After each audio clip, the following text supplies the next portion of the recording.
चलिए स्टार्ट करते हैं। बताइएगा, हिस्ट्री का तो होमवर्क कल ख़त्म हो गया था। आज तीसरा दिन का ही होमवर्क है। साइंस में यांत्रिकी है, ठीक है। इसका डिटेल पढ़ लीजिएगा, पीडीएफ तो दिया हुआ है ही है। आगे क्वेश्चन पे डायरेक्ट आते हैं। चलिए बताइए, क्वेश्चन नंबर 1 है, कह रहा है कि क्वेश्चन नंबर 1 कह रहा है कि साधारण यंत्र किसी व्यक्ति की सहायता करता है। बताइए किसी व्यक्ति की सहायता करता है। बताइए किसका करता है, बताइए क्या होगा।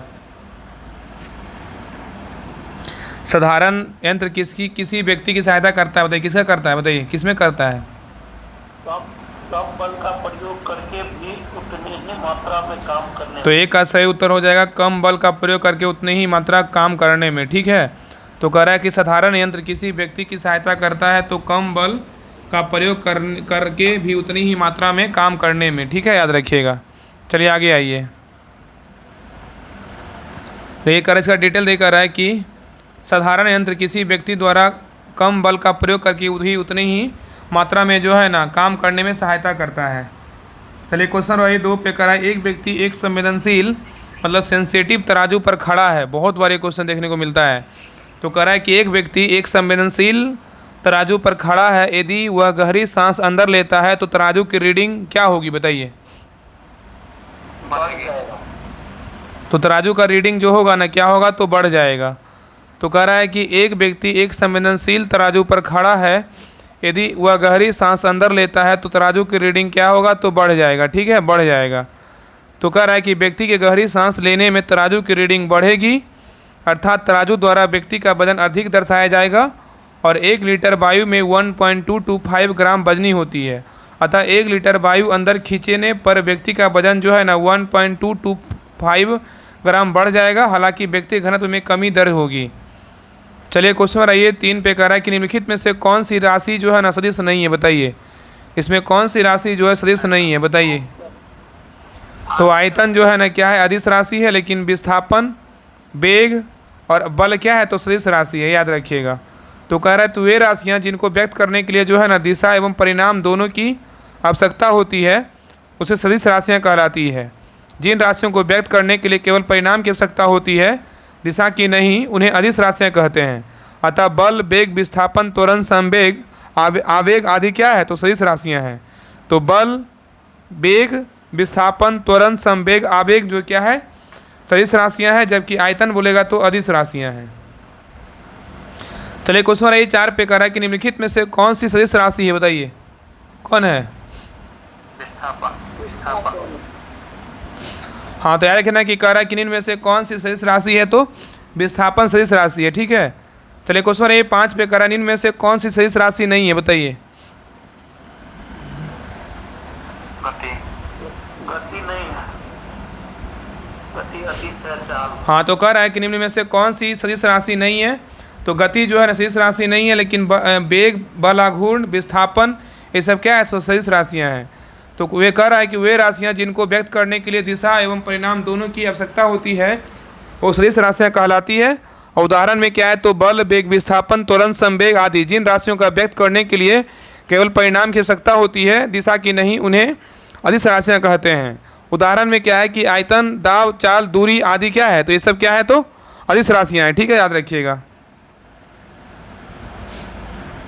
आगे देखिए कह रहा है क्वेश्चन नंबर 6 पे आइए। कह रहा है कि निम्नलिखित में से कौन सी अदिश राशि है, बताइए। इस ऑप्शन में छांटना है कि कौन सी अदिश राशि, बताइए। तो क्या कर रहा है, तो ये जो है ना दाब क्या है, तो सदिश राशियाँ हैं, ठीक है। दाब क्या अदिश राशियाँ हैं, ठीक है। इसमें बोल रहा है ना कि निम्नलिखित में से कौन अदिश राशि है, तो दाब अदिश राशि, लेकिन बल, वेग और त्वरण क्या है, तो सदिश राशियाँ हैं। देखिए कह रहा है कि वे राशियाँ जिनको व्यक्त करने के लिए दिशा एवं परिणाम दोनों की आवश्यकता होती है उसे सदिश राशियाँ कहते हैं। जैसे उदाहरण में क्या है कि बल, वेग, विस्थापन, त्वरण, संवेग क्या है, तो सदिश राशि है।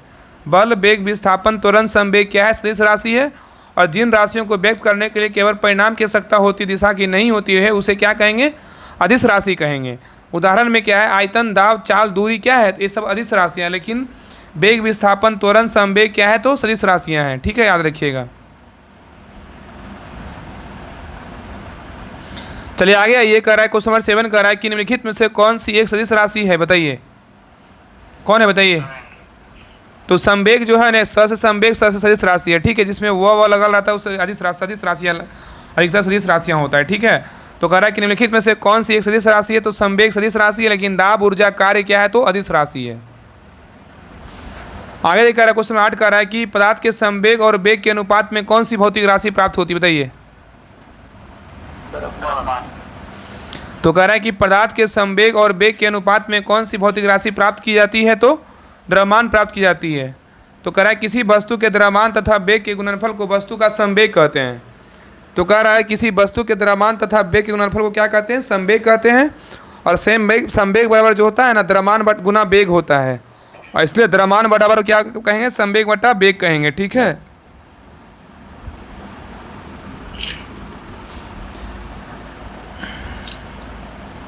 आगे देखिए कह रहा है कि 9 नंबर क्वेश्चन पे कह रहा है कि बल गुणनफल है, बताइए किसका है बल गुणनफल, बताइए। बल द्रव्यमान और त्वरण F बराबर है। तो कह रहा है ना कि बल गुणनफल है किसका है, तो द्रव्यमान और त्वरण का है, ठीक है। आगे देखिए कह रहा है कि वह बल हुआ है जो धक्का या खिंचाव है जो एक वस्तु द्वारा दूसरी वस्तु पर आरोपित किया जाता है, उसे बल कहते हैं, ठीक है। और बल बराबर क्या, द्रव्यमान गुणा त्वरण होता है, F बराबर ma, मास इंटू एक्सीलरेशन। चलिए क्वेश्चन 10 पे कह रहा है कि यदि किसी घन मतलब क्यूब, कह रहा है यदि किसी घन मतलब क्यूब के आयतन मतलब वॉल्यूम और पृष्ठ क्षेत्रफल मतलब सरफेस एरिया को निरूपित करने वाली संख्याएं समान हो तो उस घन के किनारे की लंबाई जो है ना, लेंथ ऑफ द एड्ज माप की इकाई होगी, क्या होगी, बताइए। 6 होगा। कितना होगा, तो 6 होगा। कितना होगा, 6 होगा, ठीक है, याद रखिएगा। तो क्या होगा, तो 6 होगा। ये घन का आयतन बराबर क्या होता है, LQ होता है, जहाँ घन L जो है ना घन की भुजा है और घन की पृष्ठ क्षेत्रफल 6L स्क्वायर, और दोनों आपस में समान है, इसलिए LQ बराबर 6L स्क्वायर, इसलिए L बराबर क्या होगा, 6 होगा। चलिए क्वेश्चन 11 पे कर रहा है ऊर्जा संरक्षण का आस है कि क्या है, बताइए। ऊर्जा का ना तो सृजन हो सकता है और ना विनाश।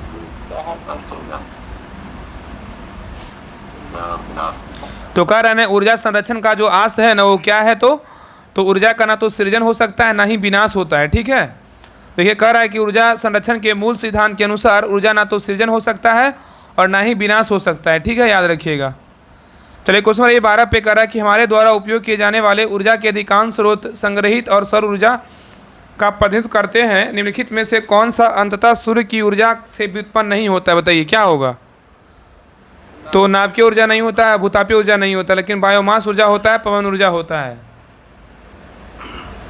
आगे देखिए कह रहा है डिटेल देखिए, कह रहा है कि भूतापीय ऊर्जा सूर्य द्वारा उत्पादित नहीं होती है। जो भूतापीय ऊर्जा होता है ना वो सूर्य द्वारा उत्पादित नहीं होती है, बल्कि यह पृथ्वी के भीतरी भाग में होने वाली नाभिकीय विक्रियाओं से व्युत्पन्न होती है। और नाभिकीय ऊर्जा का एक ऐसा रूप है जो परमाणु नाभिक के एटॉमिक न्यूक्लियस द्वारा मुक्त रिलीज होता है। नाभिक में प्रोटॉन एवं न्यूट्रॉन होते हैं, और नाभिकीय ऊर्जा 2 विधियों तथा विखंडन मतलब फ्यूजन एवं संलयन मतलब फ्यूजन द्वारा उत्पादित हो सकती है। स्पष्ट है कि भूतापीय ऊर्जा और नाभिकीय ऊर्जा दोनों ही सूर्य की ऊर्जा से व्युत्पन्न नहीं है। और आगे कह रहा है कि जबकि बायोमास ऊर्जा और पवन ऊर्जा सूर्य की ऊर्जा से व्युत्पन्न है, ठीक है, याद रखिएगा।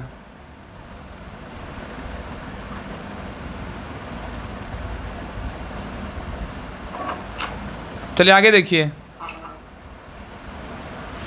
चलिए क्वेश्चन 13 पे कह रहा है कि हवाओं की ऊर्जा होती है, बताइए हवाओं की ऊर्जा क्या होती है, बताइए। केवल गतिज होती है, क्या होती है, केवल गतिज होती है, ठीक है। तो कह रहा है कि बहती हुई हवा में केवल गतिज ऊर्जा होती है, ठीक है। और हवाओं की गतिज ऊर्जा को ऊर्जा के अन्य रूपों जैसे विद्युत या यांत्रिक ऊर्जा में परिवर्तित किया जा सकता है, ठीक है। चलिए आगे आइए। चलिए क्वेश्चन 14 पे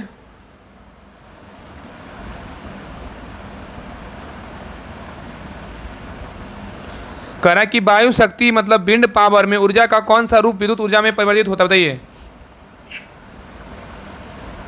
क्या होगा, बताइए। तो कह रहा है कि क्या होगा, गतिज ऊर्जा होगा, ठीक है। तो कह रहा है कि वायु शक्ति विंड पावर में ऊर्जा का जो कौन सा रूप विद्युत ऊर्जा में परिवर्तित होता है, तो गतिज ऊर्जा होता है, ठीक है, गतिज ऊर्जा होता है। तो कह रहा है कि बहती वायु से उत्पन्न की गई ऊर्जा को पवन ऊर्जा कहते हैं, तो बहती वायु से उत्पन्न की गई ऊर्जा को पवन ऊर्जा कहते हैं, ठीक है। और आगे कह रहा है कि पवन जो है ना ऊर्जा के उत्पादन के लिए हवादार जगहों पर पवन चक्कियों को लगाया जाता है, जिसके द्वारा वायु की गतिज ऊर्जा यांत्रिक ऊर्जा से परिवर्तित हो जाती है। इस यांत्रिक ऊर्जा को जनित्र की मदद से विद्युत ऊर्जा में परिवर्तित किया जा सकता है। ठीक है, याद रखिएगा। चलिए आगे देखिए।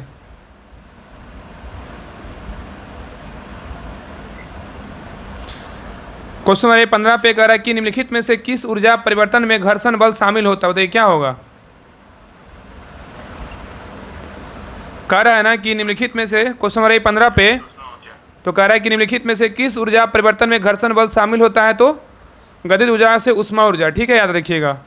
तो कह रहा है कि निम्नलिखित में से किस ऊर्जा परिवर्तन में घर्षण बल शामिल होता है? तो गतिज ऊर्जा से उष्मा ऊर्जा। चलिए 15 का डिटेल देखिए।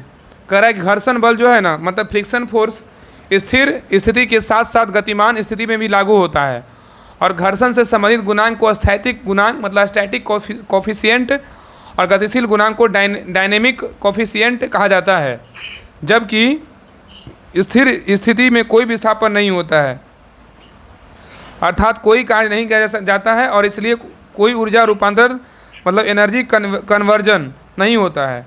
और गतिशील स्थिति में घर्षण बल के विरुद्ध गति होती है, जिससे ऊष्मा के माध्यम से ऊर्जा की हानि होती है, और दूसरे शब्दों में गतिज ऊर्जा ऊष्मा में परिवर्तित होती है। ठीक है, याद रखिएगा। चलिए आगे आइए। चलिए क्वेश्चन नंबर 16 पे इसको मिलान करना है, बताइएगा। इसमें मिलान करना है, बताइए। क्वेश्चन नंबर 16 बताइएगा कि ऊर्जा का रूपांतरण दिया हुआ, युक्ति और प्रक्रम दिया। बताइए कि ऊर्जा से विद्युत में क्या करेगा, बताइए। ऊर्जा से विद्युत में कौन बदलता है? बताइए क्या होगा। ऊर्जा से विद्युत में कौन बदलता है? तो सौर सेल करता है। आप विद्युत से ध्वनि आएगा तो क्या होगा? हाँ, विद्युत से ध्वनि आएगा तो लाउड स्पीकर होगा। द्रव्यमान से उष्मा आएगा तो क्या होगा? सभी लोग बोलिए। द्रव्यमान से उष्मा आएगा तो नाम के रिएक्टर होगा, और रासायनिक से उष्मा एवं प्रकाश आएगा तो क्या होगा? बताइए। ईंधन दहन होगा। क्या होगा? ईंधन दहन होगा। ठीक है, ईंधन दहन होगा। ठीक है, देखिए आगे देखिए। देखिए इसको मिलान करना है। देखिए फिर से एक बार देख लीजिए। कह रहा है कि उष्मा से विद्युत में आएगा तो क्या होगा? सौर सेल होगा। ठीक है, और आगे देखिए कह रहा है कि विद्युत से ध्वनि आएगा तो क्या होगा? तो विद्युत से ध्वनि आएगा तो लाउड स्पीकर होगा, और द्रव्यमान से उष्मा आएगा तो क्या होगा? नाभिकीय रिएक्टर होगा। क्या होगा? नाभिकीय रिएक्टर होगा। ठीक है, और आगे देखिए कह रहा है कि रासायनिक से उष्मा एवं प्रकाश में आएगा तो ईंधन दहन होगा। क्या होगा? ईंधन दहन होगा। चलिए आगे देखिए। क्वेश्चन नंबर 17 पे कह रहा है गति को सर्वप्रथम किसने परिभाषित किया था? बताइए। गति को जो है ना सर्वप्रथम किसने परिभाषित किया था? गैलीलियो किया था। कौन किया था? गैलीलियो किया था। ठीक है, गैलीलियो। तो कह रहा है कि नेक्स्ट देखिए, कह रहा है गैलीलियो ने ही सर्वप्रथम एक समान रेखीय गति को परिभाषित किया, और उसके अनुसार प्रति इकाई समय में तय की गई दूरी को गति कहते हैं। तत्पश्चात न्यूटन ने पिंडों एवं वस्तुओं की गति का वर्णन करने के लिए गति के नियम प्रतिपादित किए। चलिए क्वेश्चन 18 पे कह रहा है कि न्यूटन की गति का पहला नियम जाना जाता है किसका नियम? बताइए। न्यूटन की गति का जो पहला नियम जाना जाता है तो गति का मतलब जड़त्व का नियम होगा। क्या होगा? जड़ता का नियम, जड़त्व का नियम। तो कह रहा है ना कि न्यूटन की गति के प्रथम नियम को जड़त्व का नियम कहते हैं, लॉ ऑफ इनर्शिया, और इसके अनुसार प्रत्येक पिंड तब तक अपनी विरामावस्था में अथवा सरल रेखा में एक समान गति की अवस्था में रहता है, जब तक कोई बाह्य बल उसे अन्यथा व्यवहार करने के लिए विवश नहीं करता है। ठीक है, याद रखिएगा। चलिए क्वेश्चन नंबर 19 पे कह रहा है कि एक ट्रेन जैसे ही चलना आरंभ करती है। बताइएगा। कह रहा है एक ट्रेन जैसे ही चलना आरंभ करती है, उसमें बैठे हुए यात्री जो होता है ना पीछे की ओर झुक जाता है। इसका कारण क्या है? बताइए। इसका कारण क्या होगा? तो स्थिरता का क्या होगा? जड़त्व होगा। ठीक है, स्थिरता का जड़त्व होगा, याद रखिएगा। ठीक है, आगे देखिए कह रहा है कि नेक्स्ट आइए डिटेल में देखिए। कह रहा है कि यात्री ट्रेन के एकाएक चल देने से पीछे की ओर गिर जाते हैं। ठीक है, इसका कारण यह है कि यात्री के शरीर का निचला हिस्सा जो है ना, निचला हिस्सा जो होता है जो गाड़ी के संपर्क में है, यह हिस्सा गाड़ी के साथ साथ चलने लगता है। ठीक है, और परंतु ऊपरी हिस्सा स्थिरता के जड़त्व के कारण विरामावस्था में ही बने रहने का प्रयत्न करता है, और फलतः यात्री के शरीर के ऊपरी हिस्सा से पीछे की ओर झुक जाता है। याद रखिएगा। चलिए क्वेश्चन बनाइए 20 पे। ये कह रहा है कि एक बस सीधे रास्ते पर चल रही है। ठीक है, तो कह रहा है कि बस जो है ना एक सीधे रास्ते पे चल रही है और अचानक दाईं ओर एक तेज मोड़ लेती है, तो बस में बैठे जो यात्री होगा ना, क्या होगा बताइए? बाईं ओर झुकेंगे। तो क्या होगा? तो बाईं ओर झुकेगा। ठीक है, तो एक बस सीधे रास्ते पे चल रही है और अचानक दाईं ओर एक तेज मोड़ लेती है, तो बस में बैठे यात्री जो है ना बाईं ओर झुकेगा। ठीक है, तो कह रहा है कि जब बस तीव्र गति से दाईं ओर मुड़ती है तो उसमें बैठे यात्री बाईं ओर झुक जाते हैं। इसे जड़त्व का नियम कहते हैं, या तो लॉ ऑफ इनर्शिया के आधार पर समझा जा सकता है, और बस के सीधे रास्ते पर चलने के दौरान यात्रियों का शरीर भी एक सरल रेखीय गति पर गतिमान होता है और अचानक दाईं ओर मुड़ने पर अपनी सरल रेखीय गति को बनाए रखना चाहता है, जिसके फलस्वरूप यात्री बाईं ओर झुक जाते हैं। ठीक है, याद रखिएगा। चलिए क्वेश्चन नंबर 21 पे कर रहा है, स्थित विज्ञान निम्नलिखित में से किससे संबंधित है बताइए? विश्राम की स्थिति में से। ठीक है, मतलब रेस्ट से। तो कह रहा है स्थित विज्ञान निम्नलिखित में से किससे संबंधित है? तो विश्राम की स्थिति से है। तो स्थित विज्ञान यांत्रिकी की वह शाखा है जो विश्राम की स्थिति से संबंधित है। चलिए आगे देखिए, कह रहा है कथन कर रहा है कि एक पूर्णतः घर्षणहीन पृष्ठ कंप्लीटली फ्रिक्शन लेस सरफेस पर खड़ा एक व्यक्ति सीटी बजाने में अपने को गति में ला सकता है। क्या सही है बताइए? कथन क्या है? सही है। सही। कथन जो है ना क्या है? तो सही है। ठीक है, आगे देखिए, कह रहा है कि कारण कह रहा है कि यदि किसी यंत्र पर कोई बाह्य बल क्रिया नहीं करता है तो इसका संवेग एच प्रवृत्त नहीं हो सकता है। बताइए कारण जो है गलत है कि सही है बताइए? तो दोनों कथन जो क्या है ना सही है। ठीक है, लेकिन आर्य का सही स्पष्टीकरण जो है नहीं कर रहा है, लेकिन दोनों कथन क्या है? बिल्कुल सही है। आगे कह रहा है कि घर्षणहीन पृष्ठ पर कोई व्यक्ति गति नहीं कर सकता है क्योंकि किसी भी प्रकार के घर्षण का आवश्यक है, मतलब किसी भी गति के लिए घर्षण आवश्यक है। ठीक है, और आगे कह रहा है कि घर्षण आवश्यक है, हालांकि पूर्णतः घर्षण रहित सतह पर कोई व्यक्ति सीटी बजाकर अपने गति में ला सकता है, गति को ला सकता है। और सीटी के लिए व्यक्ति एक दिशा में हवा छोड़ेगा और जिसके परिणाम स्वरूप विपरीत दिशा में वह गति करने लगेगा। और कारण क्या है? तो आर संवेग में संरक्षण के सिद्धांत का उल्लेख है जो कि पूर्णतः सत्य है। चलिए नेक्स्ट क्वेश्चन पे आइए।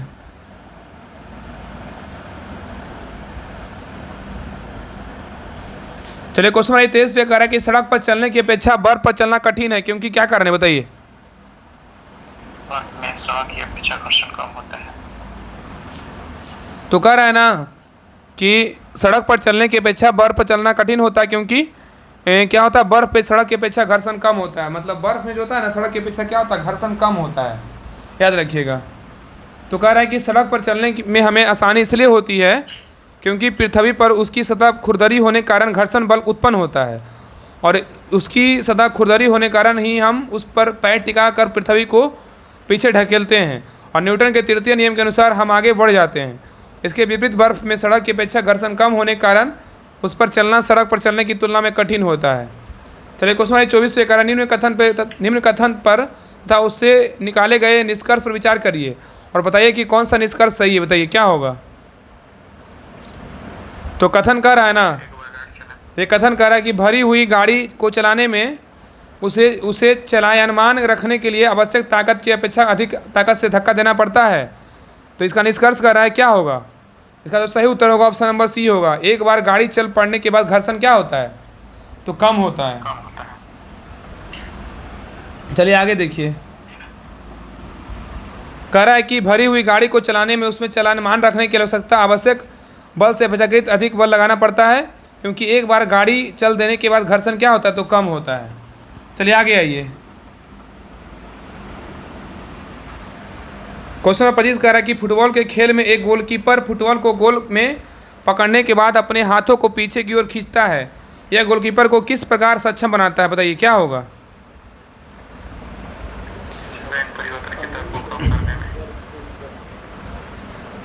हाँ, तो कह रहा है ना कि फुटबॉल के खेल में एक गोलकीपर फुटबॉल को गोल को पकड़ने के अपने हाथों को पीछे की ओर खींचता है। यह गोलकीपर को किस प्रकार सक्षम बनाता है? तो संवेग परिवर्तन को दर को कम करने में।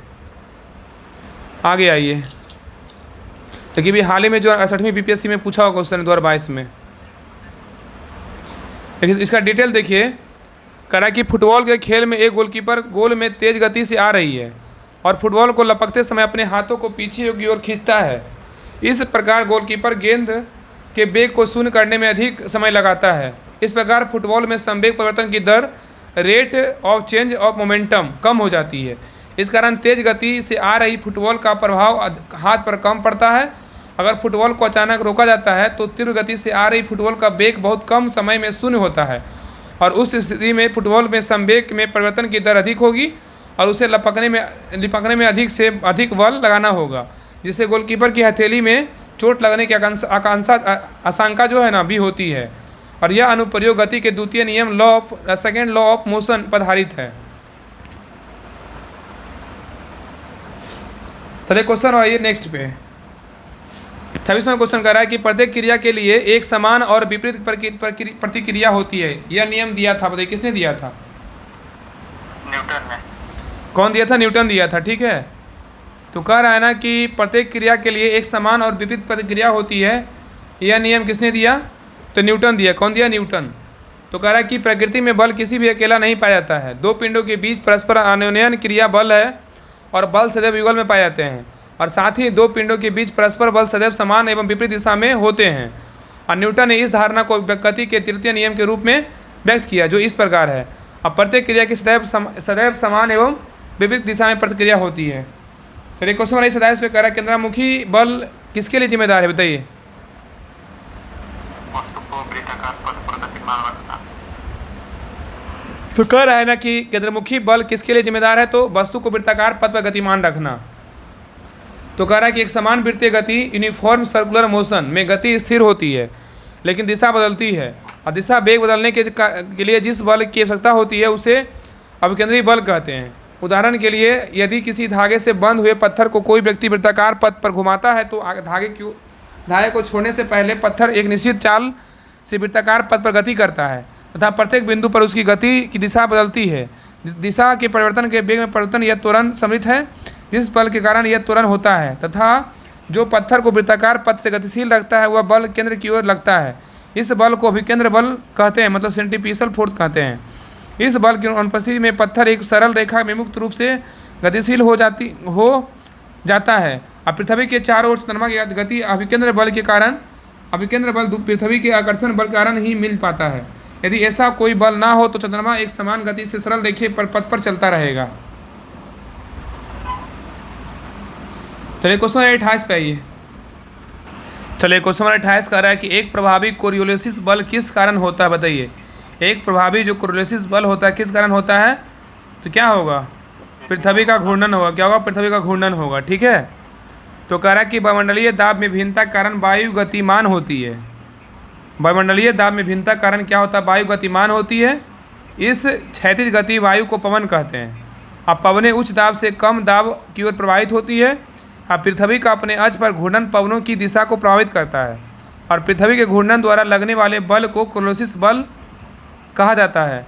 और कोरियोलिसिस बल अक्षांशों के कोण के सीधा अनुपात को बढ़ाता है और यह ध्रुवों पर सर्वाधिक और विषुववृत्त पर अनुपस्थित होता है। चलिए क्वेश्चन नंबर 29 पे कह रहा है कि एक मनुष्य स्थिर नाव से 5 मिनट प्रति सेकंड की चाल से कूदा।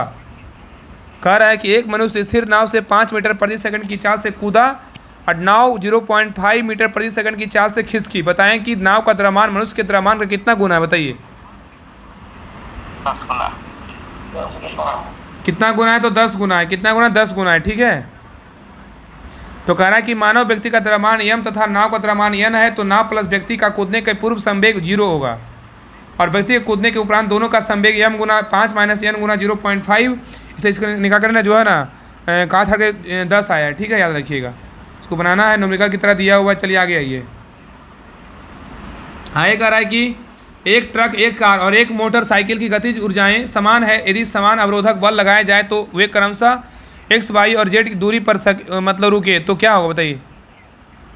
सब समान होगा, सब। हाँ, x बराबर y बराबर z होगा, सब समान होगा। हाँ, तो कह रहा है कि यदि किन्हीं वस्तुओं की गतिज ऊर्जा समान है और उन पर समान अवरोधक बल लगाया जाए तो वे समान दूरियां पर नहीं रुकेगी। अतः x और y और z आपस में क्या होगा? तो बराबर होगा। चलिए आगे। क्वेश्चन नंबर 31 कह रहा है कि दो समान द्रव्यमान की वस्तुओं की गतिज ऊर्जाएं का अनुपात 4:9 है, तो उनके वेगों का अनुपात क्या होगा? बताइए।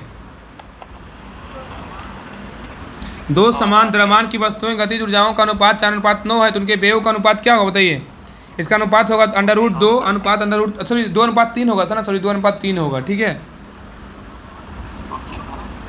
तो कह रहा है कि दोनों वस्तुओं का द्रव्यमान समान है, अतः द्रव्यमान बराबर यम।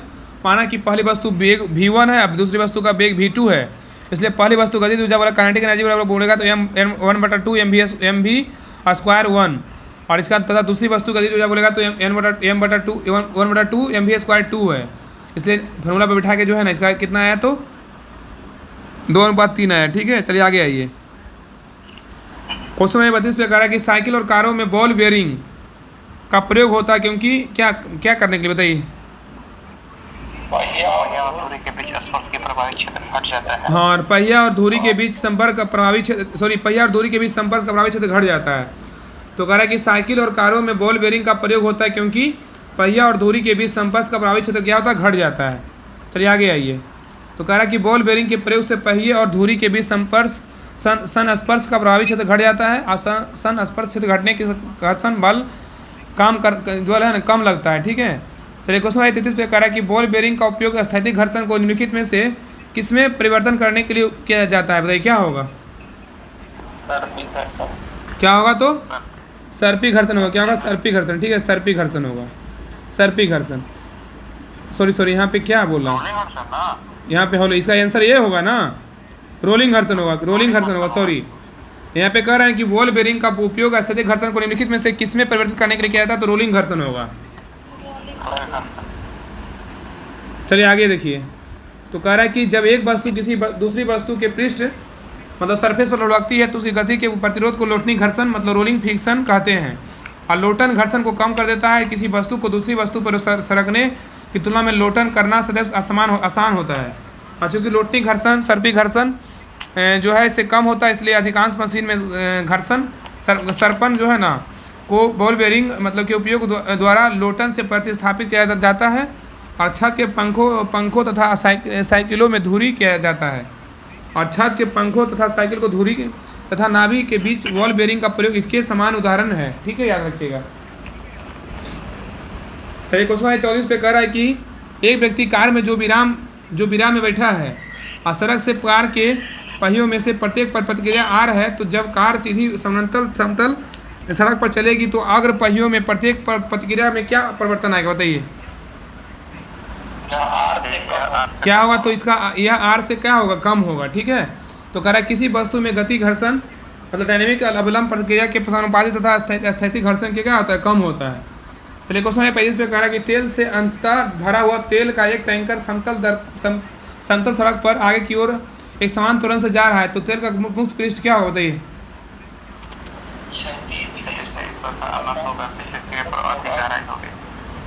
क्या होगा। तो क्षैतिज में इस प्रकार अनंत होगा और पिछले सिरे पर अधिक गहराई होगी।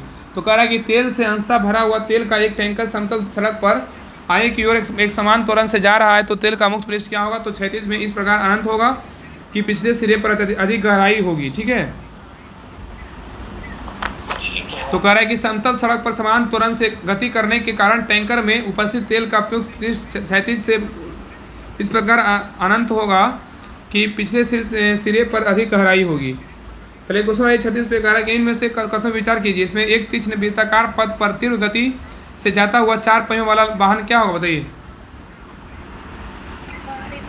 तो क्या होगा, बाहरी पहियों पर उल्टेगा और क्या होगा, तो बाहर की तरफ फिसलेगा, ठीक है। इसका आंसर क्या 1 और 3 होगा।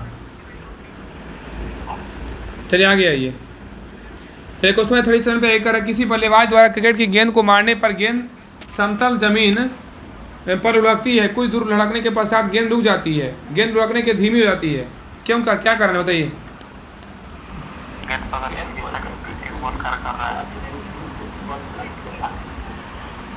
तो क्या होगा। तो गेंद का जो है ना गेंद की गति की दिशा के विपरीत एक बल कार्य कर रहा है, ठीक है। तो कह रहा है किसी बल द्वारा क्रिकेट गेंद की मारने पर गेंद समतल जमीन पर लुढ़कती है और कुछ दूर लुढ़कने के बाद गेंद रुक जाती है, तो और गेंद रुकने के लिए धीमी होती है क्योंकि तो क्या होगा, गेंद पर गति की दिशा के विपरीत एक बल कार्य कर रहा है, ठीक है, याद रखिएगा। चलिए आगे आइए।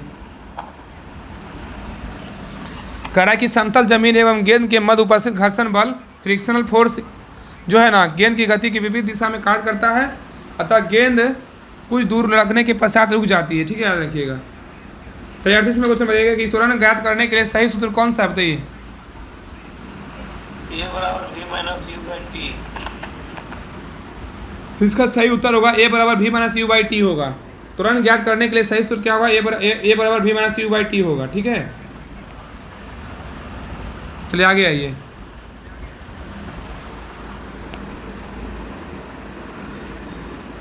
आइए करा देखिए, वॉशिंग मशीन का कार्य क्या है, वॉशिंग मशीन का जो कार्य सिद्धांत है क्या है, बताइए।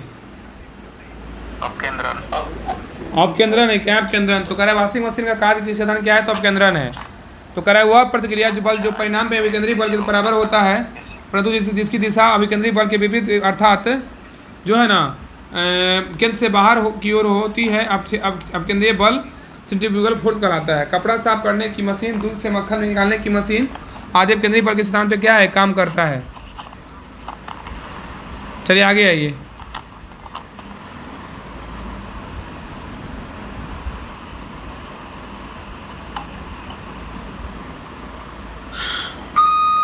चलिए आगे देखिए, कह रहा है कि 40 नंबर क्वेश्चन कर रहा है कि मथने के पश्चात क्रीम का दूध से पृथक हो जाने का कारण क्या है, बताइए। अपकेंद्री बल है क्या, अपकेंद्री बल है। तो कह रहा है मथने के पश्चात क्रीम का दूध से पृथक हो जाने का कारण क्या है, तो अपकेंद्री बल है। तो मथने के पश्चात क्रीम से दूध से पृथक हो जाने के कारण क्या है, अपकेंद्री बल है। ठीक है, तो ये जो था टॉपिक खत्म हो गया। अब अगला जो चैप्टर है गुरुत्व के अधीन गति है, तो ये अगले क्लास में करेंगे। बाकी पूरा चैप्टर जो है ना पूरा खत्म हो गया साइंस का। अब आगे देखिए ज्योग्राफी पढ़ते हैं। ठीक है, अगले क्लास में पूरा क्लियर चैप्टर हो गया सारा, इसका डिटेल पढ़ लीजिएगा सारा और भी अच्छा हो जाएगा। इसका क्या था, यांत्रिकी चैप्टर था, द्रव्यमान बल त्वरण कार्य ऊर्जा और संवेग गति था, ये सारा चैप्टर था। चलिए स्टार्ट करते हैं ज्योग्राफी अब।